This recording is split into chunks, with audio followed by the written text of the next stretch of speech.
안녕하세요. 법무법인 파트원의 최용준 변호사입니다. 네, 그럼 이제 수도권에 이어서 대전, 청주 이런 지역도 봤는데 네. 그럼 광주나 전주 같은 이제 전라도 지역 지방법원들의 개인회생 특징이나 유형 같은 게 또 있을까요? 참 유형. 일단은 광주를 조금 말씀드리면 저희도 이제 신청하고 저도 이제 저희 사무실 분들이랑 얘기 나눠보면 광주지방법원이 생각보다 금지명령이 기각되는 경우가 많아요. 네. 네, 금지명령이 기각되는 경우가 많고, 네, 그러면 이제 채무자분들 물어보세요. 왜 기각됐어요? 근데 사실 이 법원에서는 이런 비송의 신청 이런 부분에 대해서는 이유를 명시할 필요가 없어요. 그러니까 우리가 왜 기각됐는지는 사실은 그 사유를 알기는 어려워요. 다만 저희들이 이제 실질적인 경험에 비춰볼 때 저희가 이제 개시 신청을 낼 때 변제기간이 된다고 말씀드렸잖아요.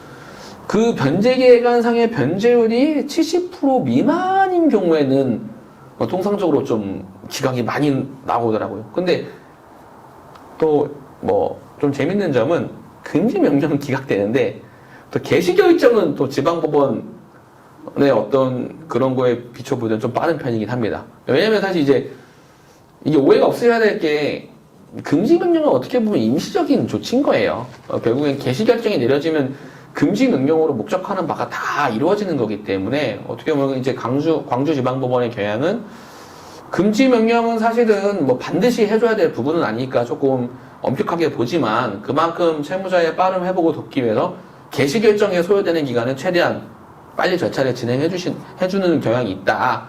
그렇게 좀 이해하시는 게 맞는 것 같고요. 그 다음에 보정 권고에서도 저희 경험상 변제율을 거의 80% 이상을 요구하는 경우가 상당히 많이 있습니다. 그리고 대출금 사용초나 입출금 내역도 짧게는 1년, 길게는 3년까지도 내게끔 하고 배우자 서류도 거의 무조건적으로 배우자 재산 내역에 관련 서류도 내게끔 하고 있습니다. 광주지방법원은 이런 특징이 있습니다. 그럼 변호사님 그 대구나 부산, 울산 같은 이제 경상도 지역 법원들의 특징 같은 것도 있을까요? 일단은요. 창원을 말씀드릴게요. 저도 사실 아까 말씀드렸지만 기각 사유를 알 수는 없으니까 어떤 경향성이 있는 건지는 제가 감히 미루어 짐작하긴 그렇지만 창원지방법원은 금지명령이 정말 기각이 잘 납니다. 네. 그래서 저희 실무자들도 그 부분에서 창원지방법원 요새 거의 다 금지명령 기각나고 있어 이런 얘기를 제가 좀 하소연을 들은 적도 있고요.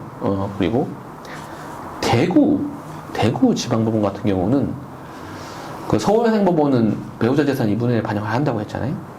반대로 대구는 배우자에 관련된 재산 내역이나 아니면 배우자의 어떤 소비처 이런 거에 대한 자료를 대단히 엄격하게 요구하는 경향성을 보이고 있어요.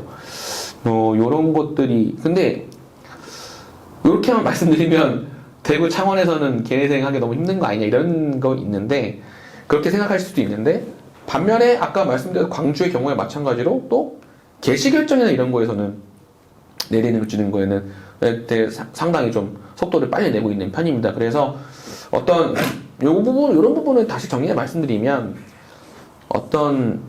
사실 개인회생이나 이 채무자회생법 자체가 채무자에게 어떤 절대적인 혜택을 주는 제도는 결코 아닙니다. 어디까지나 채권자와의 어떤 형평과 그 채권자의 이익도 어느 정도 고려해서 그 적당한 수준에서 이걸 조율하는 그런 제도인 거거든요. 그렇기 때문에 광주나 아니면 방금 말씀드린 경상도 쪽 법원들은 어떤 채권자의 어떤 형평에 대한 관점을 조금 더 중요시 여기기 때문에 처음에는 좀 다소 빡빡하고 엄격한 기준을 요구하지만 그런 부분들이 어느 정도 충족된다면 오히려 개시 결정이나 그 이후의 절차는 좀 속도감 있게 진행해 줬기 때문에 종국적으로는 또 그렇게 보면 채무자분들께 그렇게 어떤 불리하거나 뭔가 그런 곳은 아니다.